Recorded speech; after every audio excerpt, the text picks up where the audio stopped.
অনেকদিন আইলেন না যে তুষার ভাই। ভয় পাইও না, তোমার বকেয়া টাকা নিয়ে উদাও হয়ে যাবো না মন্টু ভাই। সিসি ভাইজান, এটা আপনি কি কথা কইলেন একটা কোন? আমি জানি আপনি খুব গুরুত্বপূর্ণ কাজ করেন।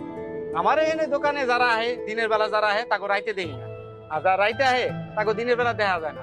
আপনি তো মাঝে মাঝে দিনের বেলা আহেন, কিন্তু হট করে আপনি মানে গায়েব হয়ে গেলেন গা। পরে চিন্তা করলাম, ভাবতাছি যে কই গেল ভাইজান, কি অবস্থা আছে, কি হালে আছেন। আমি যেখানে কাজ করি ওই রেস্টুরেন্টটা কয়েকদিন বন্ধ ছিল, তা আমি চিন্তা করলাম উড়া পাখি আমি একটু কয়েকদিন উড়াল দিয়ে আসি বান্দরবন। বান্দরবনের পাহাড় নদী ঝর্ণার মধ্যে কয়েকদিন ডুব দিয়েছিলাম।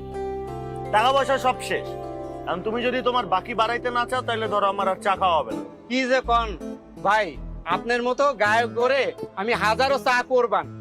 নেন ভাইজান চা খা, টাকা পয়সা নিয়ে চিন্তা করেন না, আপনি যখন মন চায় তখন আপনি আমারে দিয়েন না। আচ্ছা ভাইজান, বান্দরবন গেছিলেন, বান্দর দেখছেন? দেখছি এবার একটু কম দেখছি, ওরা ভিতরের দিকে থাকে, মানে খাবারের ঠিকঠাক সংস্থান পাওয়া গেলে ওরা আর বাইরের দিকে আসতে চায় না। বান্দর আমার খুব ভালো লাগে। একবার চিড়িয়াখানায় গেছিলাম বান্দর দেখতে, একটা বান্দর আমার নানির মতো খুব নাচানাচি করতেছিল।